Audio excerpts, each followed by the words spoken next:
আসসালামু আলাইকুম। আজকে আমরা আলোচনা করব বার্ষিক পরীক্ষার প্রশ্ন, শ্রেণী দ্বিতীয়, বিষয় ইসলাম শিক্ষা নিয়ে। আমি এই প্রশ্নটা পিন করার জন্য প্রস্তুত করে রেখেছি, জুম করে নিলাম। সর্বপ্রথম 1 নম্বরে আমরা দিয়েছি শূন্যস্থান পূরণ করো, যে কোনো 5টি। আমরা এখানে শূন্যস্থান দিয়ে দিয়েছি 7টা, এর থেকে যে কোনো 5টার উত্তর দিতে হবে। এরপরে আমরা 2 নম্বরে দিয়েছি সত্য মিথ্যা লিখো, যে কোনো 5টি। এখানে সত্য মিথ্যা উল্লেখ করতে হবে। পরীক্ষার খাতায় এই শব্দটা বা এই বাক্যটা পুরোটা খাতায় ওঠানোর পরে এর পাশে সত্য অথবা মিথ্যা লিখতে হবে।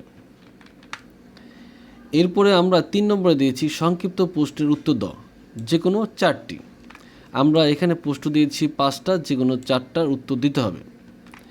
এরপরে আমরা 4 নম্বরে দিয়েছি বর্ণনামূলক প্রশ্নের উত্তর দাও, যে কোনো 4টি। অর্থাৎ বড় প্রশ্ন এখান থেকে যে কোনো 4টা দিতে হবে, 5টা দেওয়া আছে। 5 নম্বর এবং 6 নম্বর আমরা দিয়েছি ধারাবাহিক মূল্যায়ন এবং শ্রেণী পরীক্ষার মূল নাম্বারটা আমরা এখানে যোগ করে দিয়েছি। এই ছিল আজকে আমাদের ক্লাস 2 এর বিষয় ইসলাম শিক্ষা নিয়ে বার্ষিক পরীক্ষার প্রশ্ন নিয়ে আলোচনা। পরবর্তী ভিডিও দেখার জন্য আমন্ত্রণ রেখে আজকের মতো এখানেই। আল্লাহ হাফিজ।